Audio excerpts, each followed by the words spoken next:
Guys what's up, welcome back to Gravity Circle. क्या हाल चाल, सब बढ़िया, चकाचक। चलो तो गाइस, पिछले वीडियो में हम लोगों ने सल्फर के ऑक्सो एसिड्स की बात की थी, थायो एसिड्स की बात की थी। आज के वीडियो में बात करेंगे सल्फर डाइऑक्साइड की, और इसके बाद वाले वीडियो में बात करेंगे सल्फ्यूरिक एसिड की, एंड ग्रुप 16 हो जाएगा खत्म। तो बहुत जल्दी हम लोग ग्रुप 16 खत्म करने की ओर बढ़ेंगे। आज के वीडियो में बिना टाइम वेस्ट करे, बिना किसी बॉलीवुड के, स्टार्ट करेंगे हम लोग पढ़ना अबाउट सल्फर डाइऑक्साइड यानी कि SO2।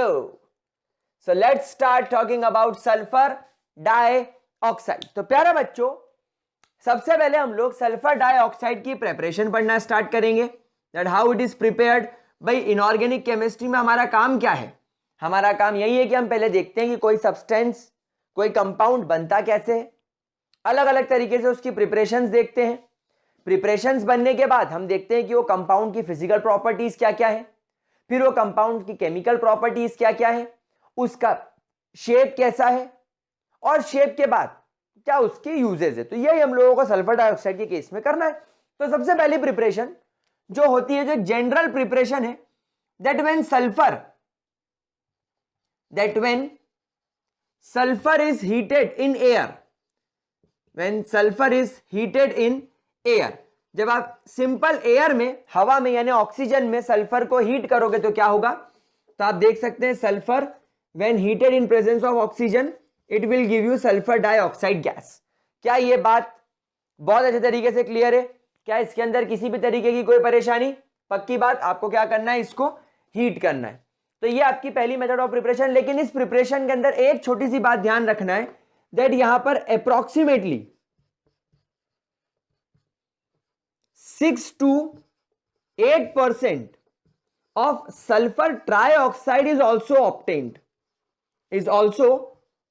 obtained। यानी यहां पर आप लोगों को देखना है कि जब आप ये रिएक्शन करोगे तो यहां पर सल्फर ट्राइऑक्साइड का फॉर्मेशन भी हो जाएगा। उसके पीछे रीजन समझो, बिकॉज आप इसे एयर में हीट कर रहे हो। अब एयर के अंदर ऑक्सीजन की मात्रा तो सफिशिएंट है, I mean more than sufficient है। यानी आप सल्फर को जितने मोल्स ले रहे हो, जितनी क्वांटिटी सल्फर की ले रहे हो, उससे कई ज्यादा क्वांटिटी ऑक्सीजन की है। तो कभी कभी क्या होता है, ये सल्फर डाइऑक्साइड बचे हुए ऑक्सीजन के साथ हीट अप होकर SO3 बना लेता है। तो इस बात का आप लोग ध्यान रखिएगा। तो अगर आप इस प्रोसेस से सल्फर डाइऑक्साइड बनाना चाह रहे हो तो बी प्रिपेयर्ड कि आपके पास में SO2 के साथ साथ लगभग 6 to 8% सल्फर ट्राइऑक्साइड भी होगा। आगे बढ़ते हैं। अब हम लोग बात करते हैं एट लेबोरेटरी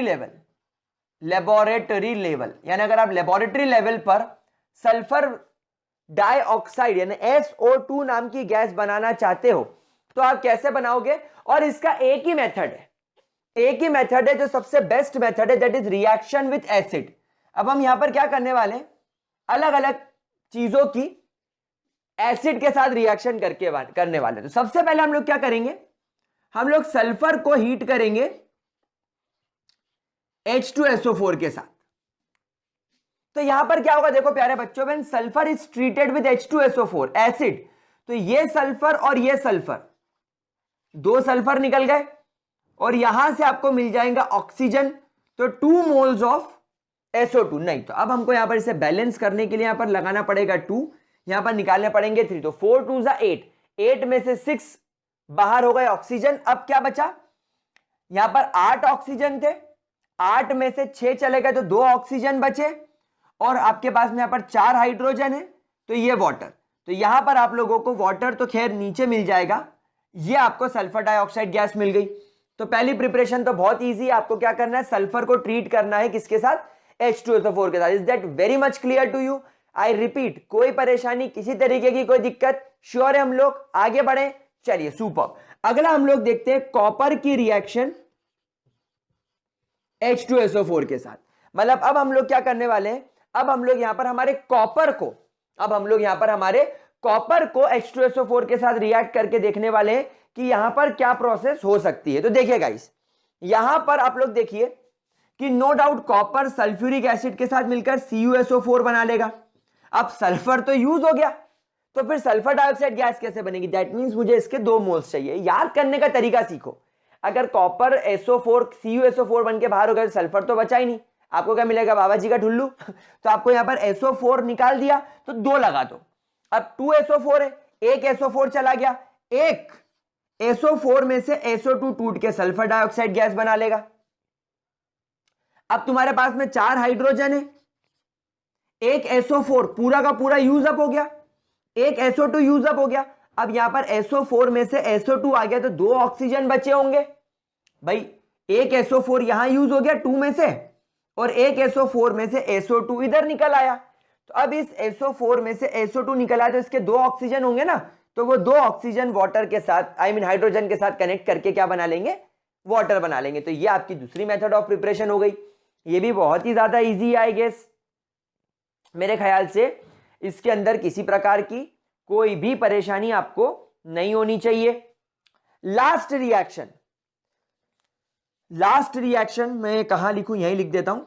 सल्फाइड के साथ Na2SO3, यानी आपने यहां पर क्या लिए? सल्फाइड लिए, और सल्फाइड की रिएक्शन आप एसिड के साथ करा रहे हो। पहले आपने एक तरीके से नॉन मेटल लिया सल्फर, जो कंपलसरी है, फिर आपने एक मेटल लिया, और फिर आपने एक सल्फाइड लिया। अब ये आप कोई भी सल्फाइड ले सकते हो।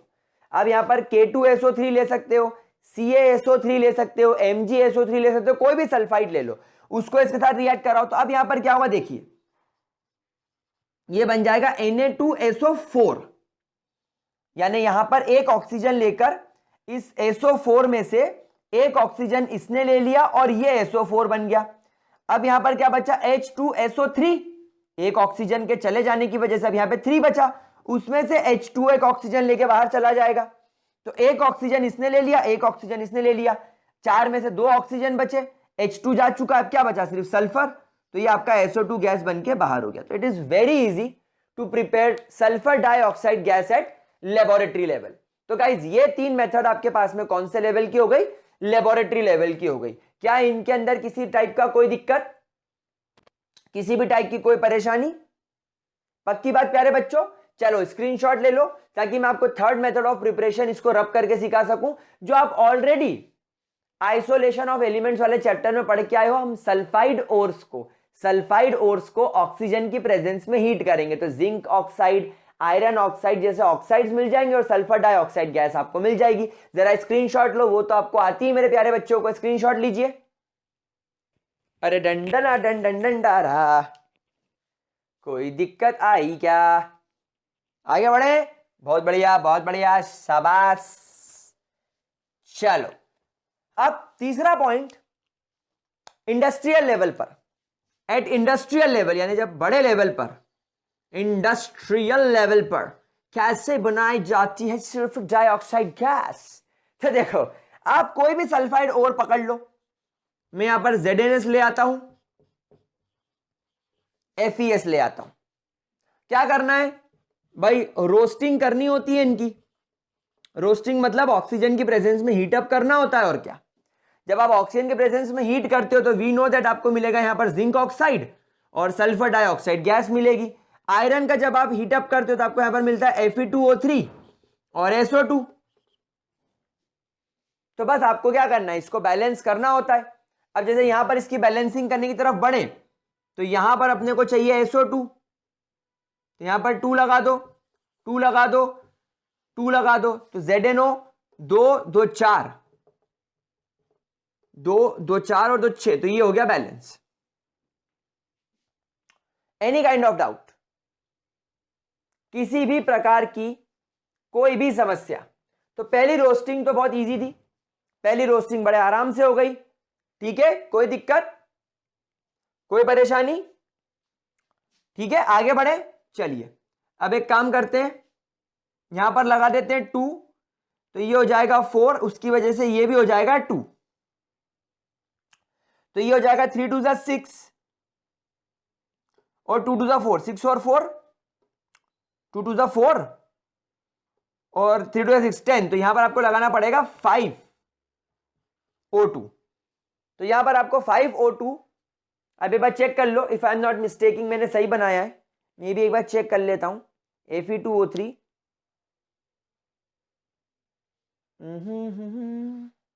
हाँ सही है, सही है, सही है, कोई दिक्कत नहीं, कोई दिक्कत नहीं, ठीक है,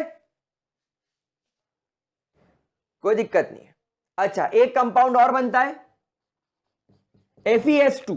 कभी कभी आपको ये कंपाउंड भी दिखता है, तो यहां पर आपको 11O2 लगाना पड़ेगा ताकि 2 मोल्स ऑफ Fe2O3 मिल जाए और 8 मोल्स ऑफ SO2 मिल जाए, तो ये भी ठीक है। 8 2 16 और 6, ठीक है 22। हाँ, तो गाइज ये आपकी सिंपल सिंपल सी मेथड ऑफ प्रिपरेशन हो गई लेबोरेटरी लेवल पर। इंडस्ट्रियल लेवल पर एक तरफ आपने ओर सल्फाइड ओर को ऑक्सीजन के प्रेजेंस में हीट कर दिया तो SO2 मिल गया, उधर कॉपर सल्फाइड और सल्फर को H2SO4 के साथ रिएक्ट करा तो SO2 मिल गया, और उसके पहले आपने सिंपल एयर की प्रेजेंस में सल्फर को हीट किया तो भी आपको SO2 मिल गया। तो बस यह है आपकी सल्फर डाइऑक्साइड की प्रिपरेशन। इसको स्क्रीनशॉट ले लीजिए, इधर वाले का आपने स्क्रीनशॉट ले लिया, इसलिए यहां पर मैं इसकी कुछ फिजिकल प्रॉपर्टीज लिखना स्टार्ट करता हूं विदाउट वेस्टिंग आवर टाइम। हम फटाफट से इन चीजों को कवर करेंगे। तो गाइस, अगर हम इसकी प्रॉपर्टीज की बात करें तो सबसे पहली फिजिकल प्रॉपर्टी आपके सामने इसकी आती है that it is a colourless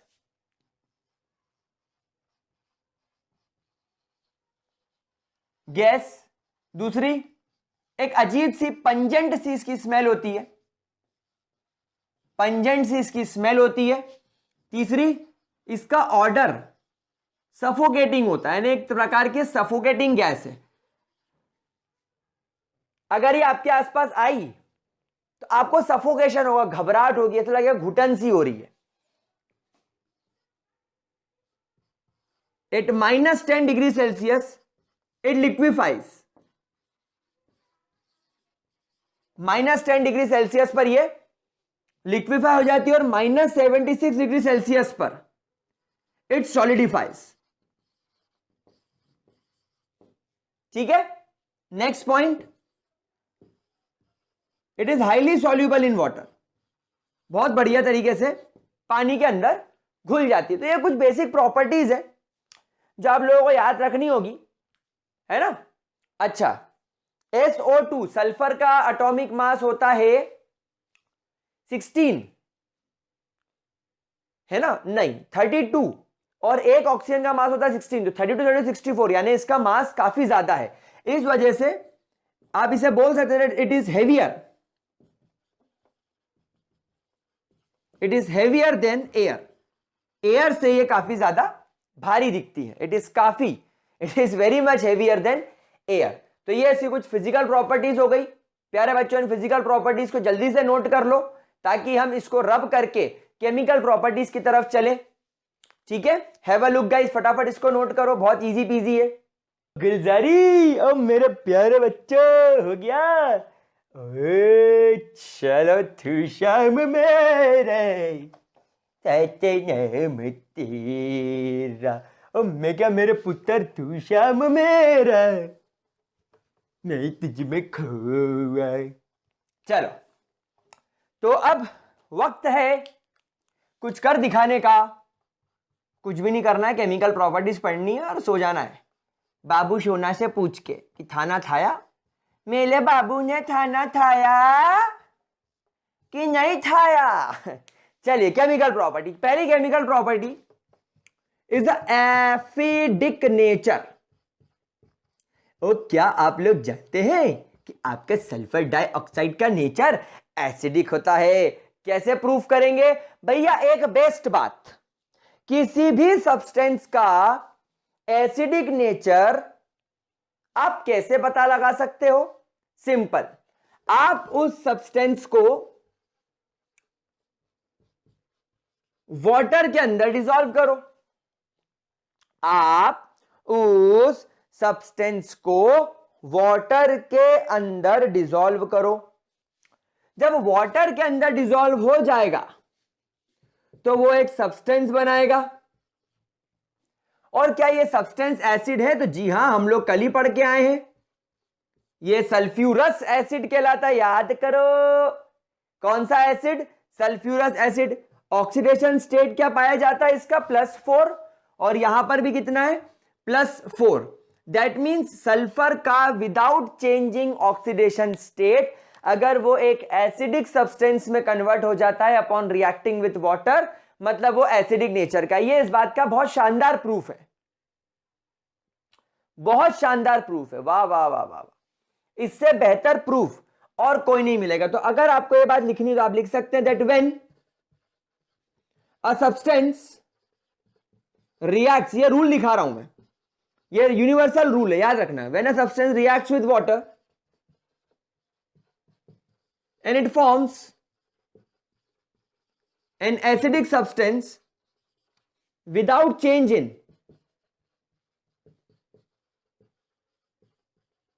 oxidation state means it is acidic in nature, means it is acidic in nature। no doubt उसका नेचर कैसा है, एसिडिक है। भाड़ में जाए दुनिया, अपने को यही प्रूफ करना था, अपन ने प्रूफ कर दिया। ठीक है, कोई दिक्कत, कोई परेशानी, कोई मुश्किल, कोई परेशानियां? तुम्हें लगे कुछ ठीक नहीं हालात, मुझसे कहो। ओए आगे बढ़े, चलिए मेरे प्यारे बच्चों, और तेरी ऐसी की तैसी आगे बढ़ते हैं। अभी भी मुझे यकीन नहीं हो रहा कि यह चूसा हुआ आम एसिडिक है, तो चलिए इसे फिर प्रूफ करते हैं। यहां पर मैं जानता हूं कि यह बेस है, और अगर यह एसिड है तो मुझे सॉल्ट प्लस वाटर मिलना चाहिए, और मुझे सॉल्ट प्लस वाटर मिलता है कैसे?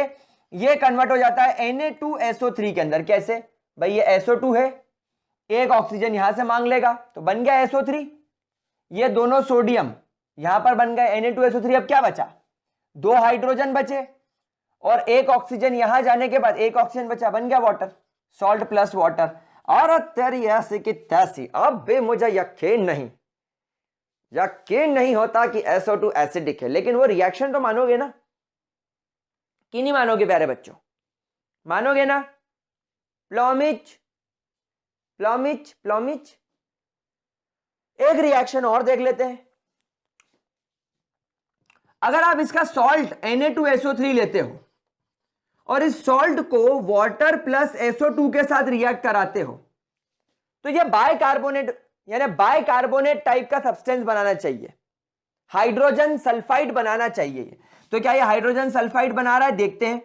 यहां पर 2Na, देखो 2Na, 2 हाइड्रोजन, 2 सल्फर, तो मैं NaH लिख दूं क्या? आगे 2 मोल्स लगा, ये खुद देखो, 2 सोडियम, 2 हाइड्रोजन, 2 सल्फर, एक सल्फर ये, एक सल्फर ये, तो 2NaH।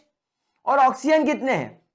1 2 3 4 5 6, तो मैं O3 लगा दूं, 6 बन गया हाइड्रोजन सल्फाइड। क्या बन गया? Sodium, hydrogen sulphide. तेरा करो गिन गिन गिन के इंतजार, आजा पिया आए बाहर। तो गाइज ये इसका 3 ऐसी रिएक्शंस है जो इसके प्योरली एसिडिक नेचर होने को प्रूफ करती है। और एक बात बताऊं, कई किताबें ये कहती है कि SO2 की रिएक्शन CO2 के जैसी ही है। क्यों भाई? वहां कार्बन है, यहां सल्फर है। कार्बन डाइऑक्साइड भी एसिडिक नेचर का होता है, सल्फर डाइऑक्साइड भी एसिडिक नेचर का होता है। तो कहीं ना कहीं ये पिछले जन्म के भाई बहन जरूर है। ठीक है, दे आर ब्रदर सिस्टर, जो रीइंकार्नेट हो गए हैं, पिछले जन्म में भाई बहन थे, बट ये इस तरीके से एसिडिक नेचर को शो करते हैं। क्या ये चीज क्लियर हो गई? चलो इसको फटाफट नोट करो, और अगर कोई दिक्कत आ रही हो तो मुझसे पूछो, तुम्हारी ऐसे की तैसी। मेरा नाम है शत्रुघ्न सिन्हा। ठीक है, चलिए सेकेंड रिएक्शंस की तरफ चलते हैं। क्या मैं इसको रब कर दूं? आई थिंक स्क्रीनशॉट ले लिया होगा, बहुत बढ़िया करा। थर्ड नहीं, सेकेंड प्रॉपर्टी की तरफ चलते हैं। अगर आपके सल्फर डाइऑक्साइड को एक नॉन मेटल के साथ रिएक्ट कराओ लाइक क्लोरीन, तो यहां पर क्या होगा? देखिए, सिंपल सी एडिशन टाइप की रिएक्शन होगी, और ये SO2Cl2 बना लेगा। इसको बोला जाए सल्फ्यूराइल, SULPHURYL, सल्फ्यूराइल क्लोराइड। तो प्यारे बच्चों, ये रिएक्शन डायरेक्ट पूछी जाने वाली है, दैट व्हाट हैपेंस व्हेन, उसके अंदर ये रिएक्शन आती है, what happens when SO2 react with Cl2। तो काफी बच्चे इसमें दिमाग लगाने की कोशिश करेंगे कि क्या होगा क्या होगा क्या होगा, कुछ नहीं, ये इसकी प्रॉपर्टी है, ये इसका बिहेवियर है, ये ऐसा करता है। लेकिन यहां पर एक मेजर बात जो आपको याद रखनी है, that it always works in presence of charcoal. Charcoal जब तक नहीं होगा रिएक्शन नहीं होगी, ठीक है। ऐसी एक और रिएक्शन हम लोग पढ़ेंगे सल्फर डाइऑक्साइड की, that sulphur dioxide can be converted into SO3 in presence of a catalyst. यहां पर कैटलिस्ट की इज्जत है, वेनेडियम पेंटाऑक्साइड। क्या बोलते हैं इसको? Vanadium pentoxide. This catalyst is called as vanadium pentoxide. तो सल्फर डाइऑक्साइड को आप सल्फर ट्राइऑक्साइड में कन्वर्ट कर सकते हो in presence of vanadium pentoxide. कैसे? Let's see. SO2 को आप ऑक्सीजन के साथ रिएक्ट कराइए in presence of vanadium pentoxide as a catalyst, आपको मिल जाएगा SO3। बहुत इजी, हाइट्स ऑफ इजीनेस, कुछ भी दिक्कत इसके अंदर नहीं लगनी चाहिए मुझे, बिल्कुल बढ़िया है, शानदार है, चकाचक है, कोई दिक्कत इसके अंदर। चलो तो इतना स्क्रीनशॉट ले लो। 3 केमिकल रिएक्शन के बाद अपन चौथी केमिकल रिएक्शन की तरफ बढ़ेंगे जो बताएगा सल्फर डाइऑक्साइड के रिड्यूसिंग नेचर को। तो अभी मैं आपको रिएक्शन आगे पढ़ाने से पहले एक छोटी सी बात बता दूं कि usual in most of the cases SO2 act as a reducing agent.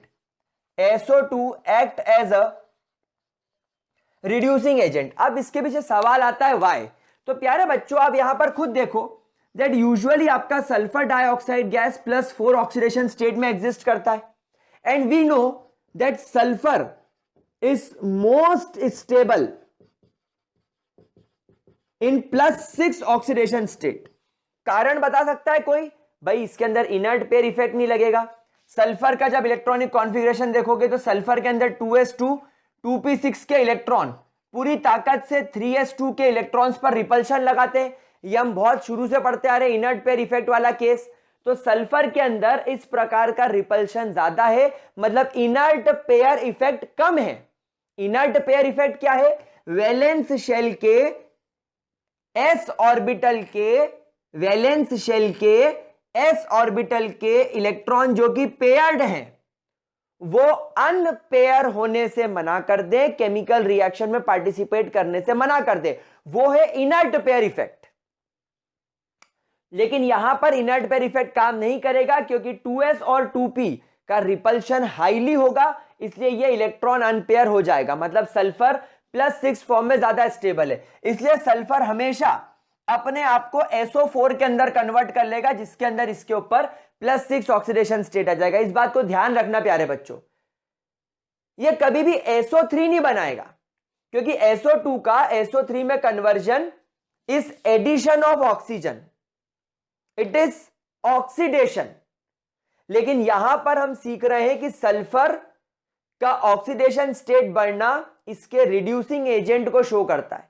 तो जब कभी भी आप सल्फर डाइऑक्साइड को एज अ रिड्यूसिंग एजेंट देखोगे, आप मैक्सिमम केसेस में SO2 को SO4 डाई नेगेटिव में कन्वर्ट करोगे। इस बात को याद कर लो, इस बात को कहीं पर स्टार बना के, बादल बना के, गोला बना के चिपका लो, क्योंकि ये आपको बहुत सारी इनऑर्गेनिक केमिकल रिएक्शन को चुटकियों में सॉल्व करने में मदद करेगा, जो अभी मैं आपको करवाऊंगा और आप करोगे। पहले इसको नोट करो। चले ठीक है, रेडी, फोड़ने को तैयार, हाउस द जोश। चलो तो गाइस देखो, सीखो और समझो।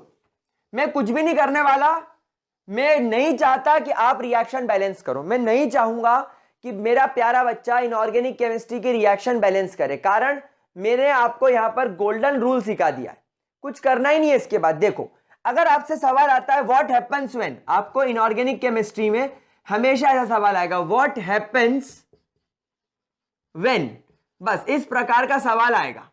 पहला सवाल, किसकी रिएक्शन कर रहे हैं? Fe3 positive reacts with SO2। दूसरा सवाल, what happens when MnO4 negative reacts with SO2। अब देखो एक बात समझो, एक बात समझना, क्या? यहां पर आप देखो आयरन पर +3 और मैग्नीज पर +7 ऑक्सीडेशन स्टेट है, सल्फर पर +4 ऑक्सीडेशन स्टेट है। मैंने आपको क्या सिखाया? सल्फर एक अच्छा रिड्यूसिंग एजेंट है, सल्फर डाइऑक्साइड। क्यों? क्योंकि जब जब सल्फर +4 फॉर्म में रहा वो कोशिश करेगा +6 में जाने की। मतलब सल्फर चाहेगा मेरा ऑक्सीडेशन स्टेट बढ़ जाए, मतलब सल्फर चाहेगा मैं ऑक्सीडाइज हो जाऊं, और सल्फर ऐसा करेगा भी। सल्फर ऑक्सीडाइज होकर अपने आप को SO4 डाई नेगेटिव में कन्वर्ट कर लेगा, जिससे इस पर आ जाएगा +6 ऑक्सीडेशन स्टेट। अब यहां पर सल्फर का ऑक्सीडेशन होना, सल्फर का ऑक्सीडेशन होना इस बात को शो करता है कि यह बहुत अच्छा रिड्यूसिंग एजेंट है। क्यों भाई? ऑक्सीडेशन होने का मतलब है इलेक्ट्रॉन रिलीज करना। यह बात आप हमेशा ध्यान रखना, जिसका ऑक्सीडेशन होता है वो क्या करता है? वो इलेक्ट्रॉन रिलीज करता है। इलेक्ट्रॉन रिलीज करने की वजह से वो रिड्यूसिंग एजेंट कहलाता है, क्योंकि इसका छोड़ा हुआ इलेक्ट्रॉन कोई एक्सेप्ट करेगा, और उसी को बोलते हैं रिडक्शन। रिडक्शन मतलब जो इलेक्ट्रॉन एक्सेप्ट करे, और जो इलेक्ट्रॉन एक्सेप्ट करेगा वो ऑक्सीडाइजिंग एजेंट कहलाएगा। क्यों? क्योंकि वो किसी का इलेक्ट्रॉन ले रहा है। मैं जब सामने वाले का इलेक्ट्रॉन खुद ले लूंगा तो वो इलेक्ट्रॉन छोड़ेगा, मैं लूंगा वो छोड़ेगा, इसलिए वो ऑक्सीडाइज हो रहा है। मैं ले रहा हूं इसलिए मैं रिड्यूस हो रहा हूं, तो मुझे रिड्यूस कौन कर रहा है? वो, इसलिए वो ऑक्सीडाइजिंग रिड्यूसिंग एजेंट। और मैं उसको क्या कर रहा हूं? ऑक्सीडाइज, तो मैं ऑक्सीडाइजिंग एजेंट। तो जो रिड्यूस होता है वो ऑक्सीडाइजिंग एजेंट कहलाता है, और जो ऑक्सीडाइज होता है वो रिड्यूसिंग एजेंट कहलाता है, क्योंकि इसके ऑक्सीडेशन की वजह से सामने वाला रिड्यूस होता है और इसके रिडक्शन की वजह से सामने वाला ऑक्सीडाइज होता है। तो यहां पर अब आपको क्या करना है? इनका रिडक्शन। और रिडक्शन का मतलब क्या होता है? ऑक्सीडेशन स्टेट में कमी, क्योंकि सल्फर का बढ़ गया तो इनका कम करना पड़ेगा। तो हम लोग सब जानते हैं आयरन का दूसरा छोटा ऑक्सीडेशन स्टेट +2 है, तो वह Fe पॉजिटिव में बदल जाएगा। अबे था क्या इसमें बे? क्या था इसमें? कुछ नहीं। और मैग्नीज का अगला छोटा ऑक्सीडेशन स्टेट MnO2 होता है, जिसमें ये +4 फॉर्म में आया था, हो गया रिड्यूस। तो ये तुमने रिएक्शन कर दी। क्या था इस रिएक्शन में? मेरे को समझ में नहीं आता। बच्चे इन रिएक्शन से घबराते हैं। मैं बोलता हूं थू है इस रिएक्शन पे, क्या है इसमें? अरे कुछ नहीं है, बस तुमको याद होना चाहिए कॉन्सेप्ट। अब देखो आयरन का तो इजी था, मैग्नीज का याद कर लो। मैग्नीज +7 से +4 में जाना पसंद करता है, तो सल्फर उसको उसमें फेंक देगा। क्या था इसमें? था इजी, कोई दिक्कत तो नहीं आई इसके अंदर। चलिए बहुत बढ़िया, स्क्रीनशॉट ले लो एक बार ना। यहां पर प्रॉपर्टीज खत्म। हम लोग एक बार सल्फर डाइऑक्साइड के स्ट्रक्चर को यहां पर डिस्कस कर लेते हैं एज पर NCERT। SO2 का structure is angular structure. It is a type of angular structure, जिसमें आपको सल्फर एक तरफ इस प्रकार ऑक्सीजन से जुड़ा हुआ दिखेगा। You will observe a lone pair over here. Similarly एक प्रकार का रेजोनेटिंग स्ट्रक्चर है, इसलिए यहां पर आपको सल्फर डाइऑक्साइड इस तरीके से अपने दो कैनोनिकल फॉर्म में, दो रेजोनेटिंग फॉर्म में रोटेट करता हुआ दिखेगा। एंड डोंट रिमेंबर, सॉरी क्या बोल रहा हूं, पागल हो गया हूं मैं, ना भांग पी ली मैंने। Don't forget bond angle 119 degree के आसपास का होता है। 119 डिग्री सेल्सियस डिग्री का यहां पर, सॉरी 119 डिग्री का यहां पर बॉन्ड होता है। ठीक है, किसी भी प्रकार की कोई दिक्कत तो नहीं प्यारे बच्चों?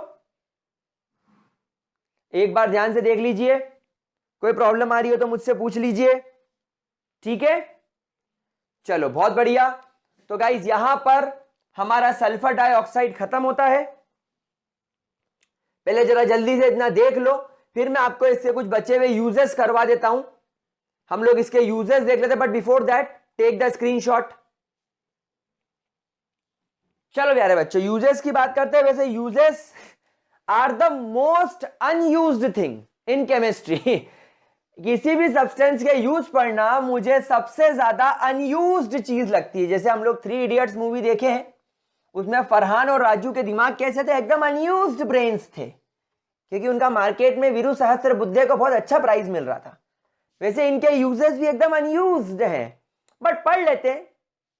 कभी भूले चूके कभी किसी ने पूछ लिया या कभी आपको बोर्ड वगैरह में आ गया कि भैया एक यूज लिख दो सल्फर डाइऑक्साइड का, तो पढ़ लेते हैं। पहला यूज प्यारे बच्चों, जो पेट्रोलियम होता है, पेट्रोलियम इंडस्ट्रीज में पेट्रोलियम रिफाइनिंग के अंदर इनका यूज किया था, it is use in the petroleum refining. दूसरा, ये एक बहुत अच्छा ब्लीचिंग एजेंट होता है, पता है आपको, it is a very good bleaching agent. बेटा ब्लीचिंग का मतलब क्या होता है, ब्लीचिंग का मतलब मैं आपको बता देता हूं। सल्फर डाइऑक्साइड किसी सब्सटेंस को जब ब्लीच करता है तो ये उसके कलर को डीकलराइज कर देता है। जैसे पुराने जमाने में जो शादियां वगैरह होती थी उसमें दूल्हा दुल्हन की ब्लीचिंग कर देते थे। जैसे दूल्हा बहुत ज्यादा डार्क शेड का है तो उनको लगता था कि ब्लीचिंग करने से वो गोरा दिखेगा, जबकि वो भूरा हो जाता है। तो एक्चुअली क्या होता है, कलर को थोड़ा लाइट शेड पर लाना, कलर को थोड़े लाइटर शेड पर लाना इज कॉल्ड एज ब्लीचिंग। अच्छा एक बात बता दूं, इस सल्फर डाइऑक्साइड की ब्लीचिंग को अपन आगे ग्रुप 17 में क्लोरीन की ब्लीचिंग के साथ कंपेयर करेंगे। तो इस बात को आप लोगों को ध्यान रखना है that in future we are going to compare the bleaching property of sulphur dioxide with chlorine. तो वहां पर देखेंगे, समझेंगे कि क्या हो रहा है। लेकिन सल्फर डाइऑक्साइड की ब्लीचिंग बहुत खतरनाक होती है, इसीलिए इसको ब्लीच करने के लिए कहां कहां यूज किया जाता है। एक तो तुम्हारा जो शुगर केन जूस होता है, जो गन्ने का रस होता है, उससे हम लोग शक्कर बनाते हैं। तो गन्ने के रस को पहले सल्फर डाइऑक्साइड के साथ ब्लीच कर देते हैं ताकि उसका जो डार्क हरा रंग है, जो थोड़ा उसका जो ब्राउनिश ग्रीन कलर है, वो थोड़ा कम हो जाए ताकि शक्कर ट्रांसपेरेंट हमको मिल जाए। उसके बाद फिर हम उसका और सरफेस केमिस्ट्री का इस्तेमाल करके एनिमल चारकोल से ब्लीच करते हैं, लेकिन पहले यहां किया था। उसके अलावा जो सिल्क बनता है, जो वुल बनता है, इन सब की ब्लीचिंग के अंदर इसका इस्तेमाल किया जाता है। उसके अलावा जो तुम्हारा लिक्विड सल्फर डाइऑक्साइड है, मैं पहले ही बता दूं, ये -10 डिग्री सेल्सियस के नीचे पाया जाता है। यानी लिक्विड सल्फर डाइऑक्साइड अगर टेम्परेचर -10 या उससे कम है तो ये आपको लिक्विड फॉर्म में मिलेगा, अप टू -96, क्योंकि -96 डिग्री सेल्सियस के बाद ये सॉलिडिफाई हो जाता है। तो अगर आपको लिक्विड सल्फर डाइऑक्साइड चाहिए तो -10 से -96 के बीच में रखो। इज अ गुड सॉल्वेंट, ये एक बहुत अच्छा सॉल्वेंट की तरह होता है फॉर ऑर्गेनिक सब्सटेंसेस। यानी जो ऑर्गेनिक केमिस्ट्री में कुछ सब्सटेंसेस होते हैं उनको अगर आपको डिसॉल्व करके रखना है, जिसको बोलना चाहिए मिक्स करके रखना है, तो ये उनके लिए बहुत ही ज्यादा अच्छा यूज होता है। अच्छा उसके अलावा जैसे अभी अपन ने यहां पर देखा कुछ केमिकल प्रॉपर्टीज में कि इसने NaHSO4 बनाया, इसने Na2SO3 बनाया एक्सेट्रा। तो इस तरीके से कुछ हाइड्रोजन सल्फाइड जैसे कुछ कंपाउंड्स बनाने के लिए ये यूज होता है। तो इट इज यूज्ड, तो हम लिख सकते हैं it is used in the preparation of, it is used in the